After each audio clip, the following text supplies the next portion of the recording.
We've been having these classes in Kamal's place, I guess for like 6 months now. Yeah. We've been doing these Vedanta classes for the last 6 months. It's nice that a group of people who've been very interested and being part of the process. He said happiness is the theme. So I said, okay, let me just can say something about happiness. How do you understand the word happiness? You know? Where do you derive your happiness from? Anybody? Satisfaction. Satisfaction from? Anything. From the mind. Okay. Satisfaction of the mind. When the mind is satisfied, you are happy. But what is that we do to satisfy the mind? Okay. Well, let's give a generic term to that. For different people, it's different things. But that's what we call desires, right? The mind has numerous desires. And every single person here has a different set of desires. No two people have the same set of desires. And when you satisfy those desires, or any particular desire, then you say you're happy for that moment. Right? Now you have to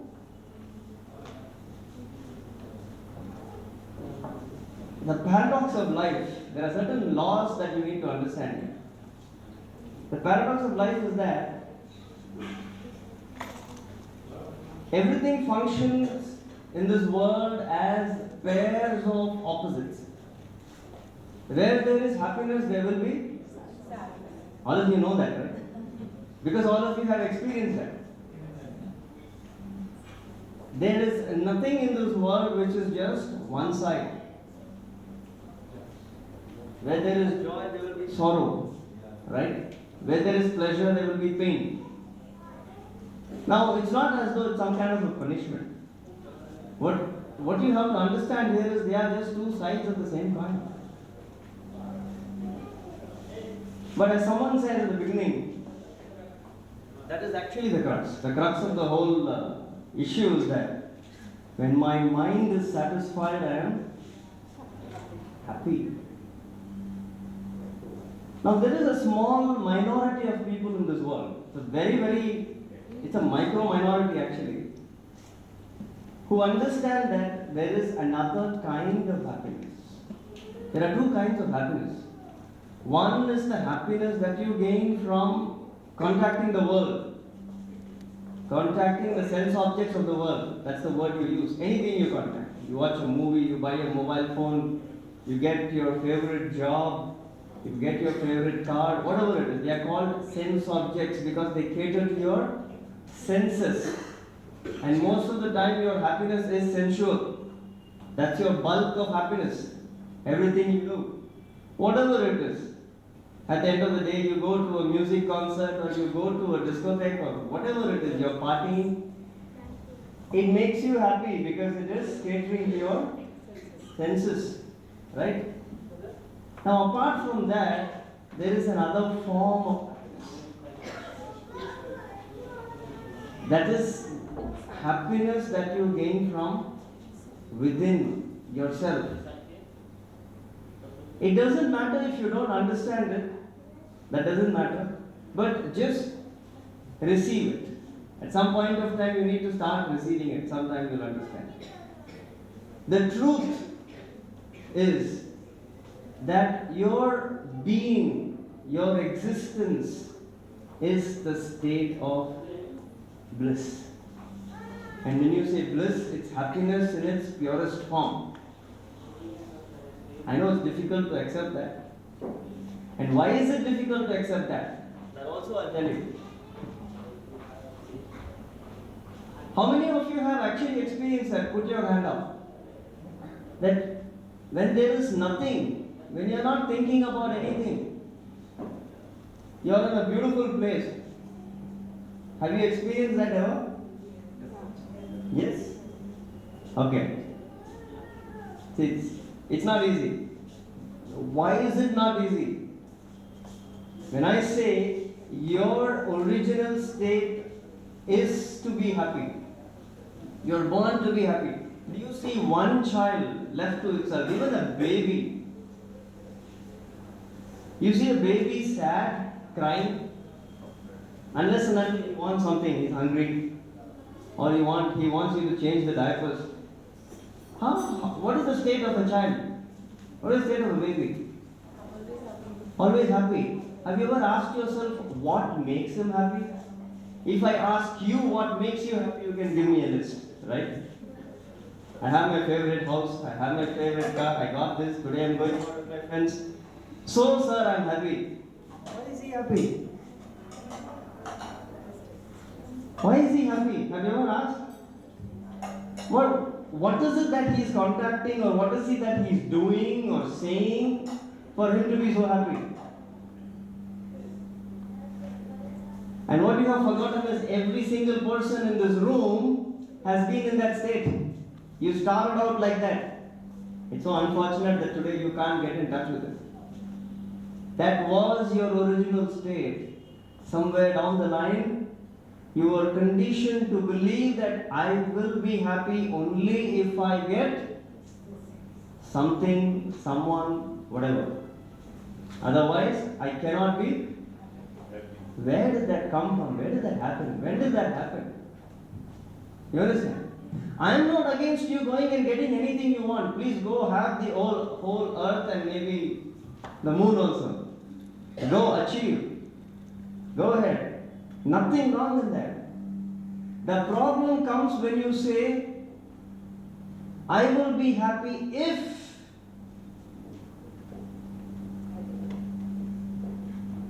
I don't want to say more than that. Yes. The moment there is an if I get this, I'll be happy. If I get that, I'll be happy. If I have this person in my life, I'll be happy. When you say that, the moment you say if, what is it that you're actually saying?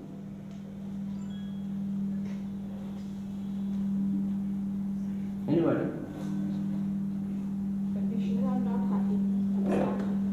Number one, you're stating that as of now, I'm not happy. My basic state is I'm not happy at any point of time. Why?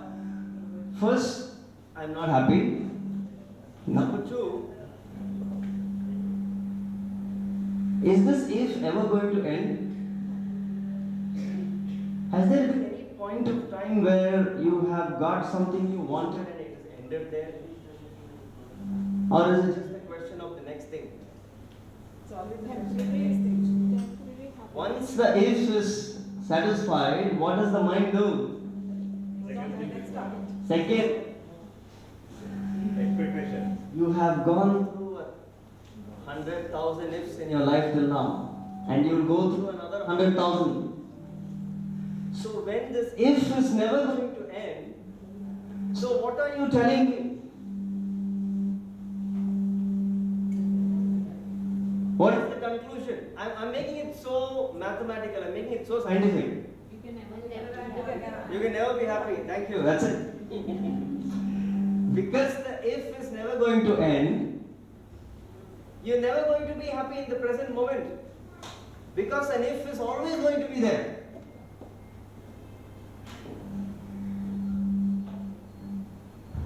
Listen to me very carefully. This is a law of life. If I cannot be happy here, right now, when I say right now, I mean wherever you are in life. If I cannot be happy wherever I am, I will never be happy wherever I go. Take it or leave it. But that's the truth. Because this if is never going to leave you. And since this if is never going to leave you, you're never going to be happy. If you can't be happy now, if you can't be happy with where you are, what you have, who you are, on what basis are you so sure that you're going to be happy once you get those things? Because this is what you said some time back. Before you had what you have right now. Yes or no? Yes. So I'm here just to put some questions in your mind. I don't give answers, I only make you ask questions. The answers are within you. You have to just think about it. When is it going to, so when am I ever going to be happy? The money is there, the family is there, the success is there. 20 years ago, you said, if I get these things, I'll be happy.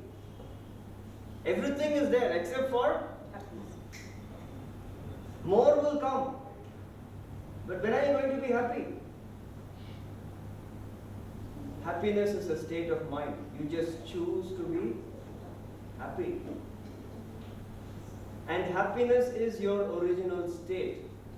Remember the example of the baby. You were also a baby at one point of time. You understand? But why am I not able to be in that state? Because of what is called desires. Your desires do not allow you to be in that state. Because the next desire. By the time you satisfy one desire, the next desire has already come up in your head.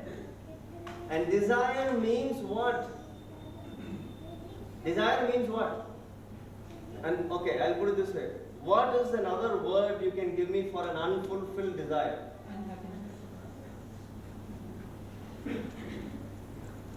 Unhappiness. Mental agitation is the word.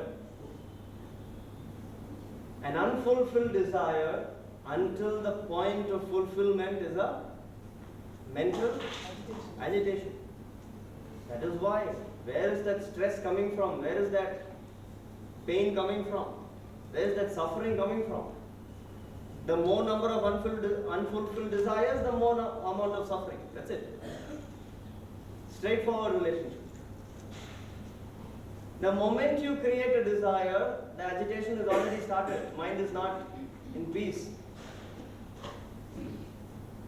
You get agitated, you continue to be agitated, and the agitation increases because the more time it takes for you to fulfill the desire, the more Agitation. unhappiness. And the moment you satisfy your desire, what happens? We go on to the next target. There is a brief moment. There is a brief moment where the agitation stops because you got what you wanted. And when you got what you wanted, you remember a graph, x-axis is 0. Your agitation is at 100 now. And when you got what you wanted, you just drop down to 0. And you feel, I'm so happy. But my dear friend, what you don't realize is that was never happiness. That was just cessation of agitation.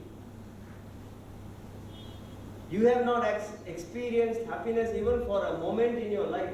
What is it that you have experienced till now? You have just experienced cessation of. You create the unhappiness because you say, I want this, and if I don't get this, I'm not going to be.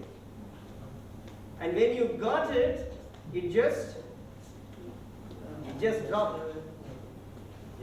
It just dropped. True happiness is when you come to that 0, your original state. That is your original state.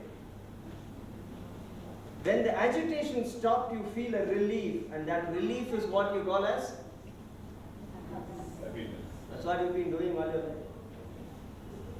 You create the agitation and you stop the agitation. And you think that is? No. When that stops, you come to a space. Listen to me very carefully. When that agitation stops, you come to a space. Your original state. And that original state is what every enlightened master has spoken about through ages. The state of being, the state of bliss. And you might ask me, the last question, you might ask me, then why am I not able to experience it? Yes or no? Why am I not able to experience it if that's my original state? Because you don't stay there even for a microsecond. Are you with me? Are you getting it? Yes. Yes. Yeah. You came down, but before you can actually stay there and enjoy it, what happens in your mind? Next journey started. It's like saying, I have this beautiful house, sir, but I've never enjoyed being in my house. Why is that? It's your house only, right? Yes, it's my house. What's the problem? By the time I come back from a trip and I can keep my luggage and I sleep for the day, next day morning I have to get up and go again. Next tour. Oh, this is what I've been doing. Okay, then how can you enjoy the house? At some point of time you have to stop, no? You have to stop that movement and stay. But our life is like that even before you satisfy one, the next is already taken over. So it's a constant, it's an AC current, up and down, up and down. You're going up, you're going down. Jumping with joy, sinking with sorrow. You're never in that space. So think about it. Next time, when you get upset, next time you're stressed, next time when you're in sorrow, understand your original being is happiness. But you have to choose to be in that state. A happiness which is independent of anything that you contact in the outside world. That's why the child is happy. The child has nothing to do with the world, but he is happy. The moment he starts to contact the world, he starts crying. That's the truth. All his problems start only then. Until then, there is no problem. So understand and try and think about it. You need to contemplate a little bit on these things. Despite whatever is happening in your life, that is your state. And that is why we say, go and achieve whatever you want in life, do whatever you want in life, but learn to be happy where you are. If you learn to be happy where you are, wherever you go, you'll still be happy. You understand? So that is something you need to figure out for yourself. That accepting the situation.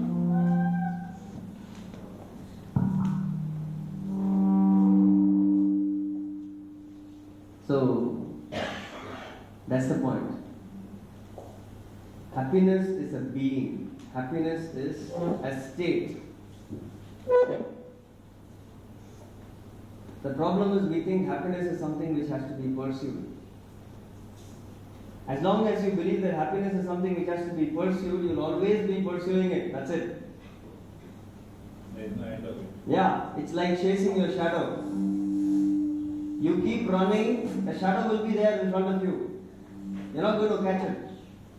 But the moment you stop and you put your hand on your head, the shadow is caught. You understand? So that's the point. So wherever you are in life, whatever you are doing, understand that this is what I am and learn to be happy with it. Be grateful for what you already have. One of the biggest problems today with people which I've seen is we've forgotten the attitude of gratitude because there is no prayer in our lives. Now forget prayer, that's a different issue. Prayer was a means to the end, and the end was to have that gratitude. Gratitude for what? Gratitude for what life has given you. Sit for a moment and think what you have that millions and millions of people do not have. That will make you happy immediately. But my problem is my mind can only think of what I do not have and what so many other people have.